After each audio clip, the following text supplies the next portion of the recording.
ವೀಕ್ಷಕರೇ, ನೀವು ಯಾರನ್ನಾದರೂ ಪ್ರೀತಿಸಿ ಮೋಸ ಹೋಗಿದ್ದೀರಾ ಅಥವಾ ನೀವು ಅತಿಯಾಗಿ ನಂಬಿದವರು ನಿಮ್ಮಿಂದ ದೂರ ಆಗಿದ್ದಾರಾ? ಈ ಒಂದು ವಶೀಕರಣ ತಂತ್ರದಿಂದ ಅವರನ್ನು ಮತ್ತೆ ನಿಮ್ಮ ಬಳಿಗೆ ಬರಮಾಡಿಕೊಳ್ಳಬಹುದು. ವೀಕ್ಷಕರೇ, ಇದೊಂದು ಅತ್ಯಂತ ಶಕ್ತಿಶಾಲಿ ವಶೀಕರಣ ತಂತ್ರ. ಈ ಪ್ರಯೋಗವನ್ನು ಮಂಗಳವಾರದ ರಾತ್ರಿ ಸಮಯದಲ್ಲಿ ಮಾಡಬಹುದು. ಇದಕ್ಕೆ ನಮಗೆ ಬೇಕಾದ ವಸ್ತುಗಳು ಕೇವಲ ಒಂದು ಬಿಳಿ ಎಕ್ಕದ ಎಲೆ ಮತ್ತು 2 ಲವಂಗಗಳು ಮಾತ್ರ. ಮೊದಲಿಗೆ ಈ ಬಿಳಿ ಎಕ್ಕದ ಎಲೆಯ ಮೇಲೆ ನೀವು ಯಾರನ್ನಾದರೆ ವಶ ಮಾಡಿಕೊಳ್ಳಬೇಕೋ ಅವರ ಹೆಸರನ್ನು ಬರೀಬೇಕಾಗ್ತದೆ. ಇದಕ್ಕೆ ನೀವು ಒಂದು ಮಾರ್ಕರ್ ಪೆನ್ನನ್ನು ಉಪಯೋಗಿಸಬೇಕಾಗ್ತದೆ. ಈ ಬಿಳಿ ಎಕ್ಕದ ಎಲೆಯ ಮೇಲೆ ಈಗ ಉದಾಹರಣೆಗೆ ರಾಮ ನೀವು ಯಾರನ್ನಾದರೆ ವಶ ಮಾಡಿಕೊಳ್ಬೇಕೋ ಅವರ ಹೆಸರಿಗೆ ಮೊದಲು ಅವರ ಹೆಸರನ್ನು ಬರೀಬೇಕು. ಎಲೆಯ ಮಧ್ಯಭಾಗದಲ್ಲಿ ಒಂದು ಚಿಕ್ಕದಾದ ಒಂದು ಸ್ವಸ್ತಿಕ್ ಚಿಹ್ನೆಯನ್ನು ಬಿಡಿಸಬೇಕು. ಎಲೆಯ ಮಧ್ಯಭಾಗದಲ್ಲಿ ಒಂದು ಚಿಕ್ಕದಾದ ಒಂದು ಸ್ವಸ್ತಿಕ್ ಚಿಹ್ನೆಯನ್ನು ಬಿಡಿಸಬೇಕಾಗ್ತದೆ. ಅದಾದಮೇಲೆ ಯಾರು ಈ ಪ್ರಯೋಗನ ಮಾಡ್ತಾ ಇದ್ದೀರಾ ನಿಮ್ಮ ಹೆಸರನ್ನ ಬರೆದುಕೊಳ್ಬೇಕು. ಉದಾಹರಣೆಗೆ ಸೀತಾ. ವೀಕ್ಷಕರೇ, ಈ ರೀತಿ ನೀವು ಯಾರನ್ನಾದರೆ ವಶ ಮಾಡಿಕೊಳ್ಳಬೇಕು ಅವರ ಹೆಸರು ಮೊದಲು ಬರೆದು ಮಧ್ಯಭಾಗದಲ್ಲಿ ಒಂದು ಸ್ವಸ್ತಿಕ್ ಚಿಹ್ನೆಯನ್ನು ಬಿಡಿಸಿ ಅದರ ಕೆಳಭಾಗದಲ್ಲಿ ನಿಮ್ಮ ಹೆಸರನ್ನು ಬರೀಬೇಕಾಗತ್ತೆ. ಇದಾದ ಮೇಲೆ ಈ ಎಲೆಯ ಮಧ್ಯಭಾಗದಲ್ಲಿ ಈ 2 ಲವಂಗಗಳನ್ನು ಇಡಬೇಕಾಗುತ್ತದೆ.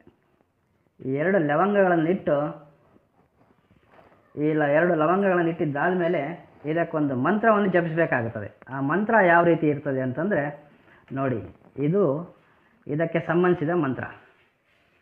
ಓಂ ಹ್ರೀಂ ಶ್ರೀಂ ಕ್ಲೀಂ ಅಮುಕಿಂ ವಶಮಾನಯ ಫಟ್ ಸ್ವಾಹ. ಈ ಮಂತ್ರವನ್ನು 21 ಬಾರಿ ಪಠಿಸಬೇಕಾಗ್ತದೆ. ಇಲ್ಲಿ ಅಮುಕಿಂ ಅಂತಕ್ಕಂಥ ಒಂದು ಜಾಗದಲ್ಲಿ ನೀವು ಯಾರನ್ನಾದರೆ ವಶ ಮಾಡ್ಕೊಳ್ತೀರಾ ಅವರ ಹೆಸರನ್ನು ಸೇರಿಸಬೇಕು. ಉದಾಹರಣೆಗೆ ಈಗ ರಾಮ ಆದರೆ ಓಂ ಹ್ರೀಂ ಶ್ರೀಂ ಕ್ರೀಂ ರಾಮ ವಶಮಾನಯ ಫಟ್ ಸ್ವಾಹ. ಈ ರೀತಿ 21 ಬಾರಿ ಈ ಮಂತ್ರವನ್ನು ಪಠಿಸಿದ ಆದ ಮೇಲೆ ಈ ಎಲೆಯಲ್ಲಿ ನಾವು ಏನು ಹೆಸರನ್ನು ಬರೆದಿದ್ದೀವಿ ಇದರಲ್ಲಿ 2 ಲವಂಗಗಳನ್ನು ಇಟ್ಟು ಇದನ್ನು ಈ ರೀತಿ ಚಿಕ್ಕದಾಗಿ ಫೋಲ್ಡ್ ಮಾಡ್ಕೋಬೇಕಾಗ್ತದೆ. ಫೋಲ್ಡ್ ಮಾಡಿಕೊಂಡು ಒಂದು ಚಿಕ್ಕದಾಗಿರ್ತಕ್ಕಂಥ ದಾರವನ್ನು ಬಳಸಿ ಇದನ್ನು ಪ್ಯಾಕ್ ಮಾಡಬೇಕಾಗ್ತದೆ ಚಿಕ್ಕದಾಗಿ.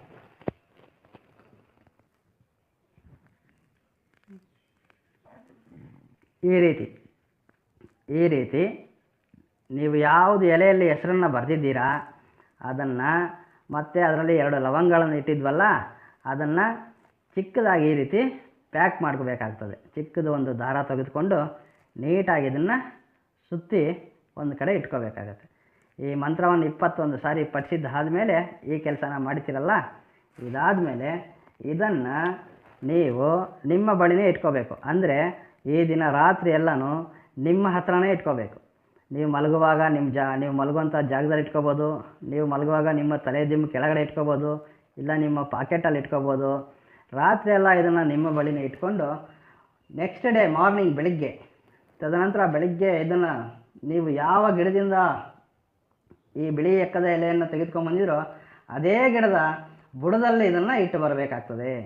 ನೀವು ಯಾವ ಗಿಡದ ಎಲೆಯನ್ನು ಎಲ್ಲಿ ನೀವು ಎಕ್ಕದ ಗಿಡದಲ್ಲಿ ಒಂದು ಎಲೆಯನ್ನು ತೆಗೆದುಕೊಂಡ್ಬಂದಿದ್ರಲ್ಲ ಅದೇ ಗಿಡದ ಬುಡದಲ್ಲಿ ಇದನ್ನು ಇಟ್ಟುಬಿಟ್ಟು ಬರಬೇಕಾಗತ್ತೆ. ವೀಕ್ಷಕರೇ, ಈ ತಂತ್ರವನ್ನು ಮಾಡಿದ ಕೇವಲ 9 ದಿನಗಳಲ್ಲಿ ಈ ಪ್ರಯೋಗದ ಪರಿಣಾಮವನ್ನು ನೀವೇ ನೋಡ್ತೀರಾ. ತಾವು ವಶ ಮಾಡಿಕೊಂಡವರು ತಮ್ಮ ಬಳಿಗೆ ಅವರೇ ನಿಮ್ಮ ಬಳಿಗೆ ಬರುತ್ತಾರೆ. ನಮಸ್ಕಾರ.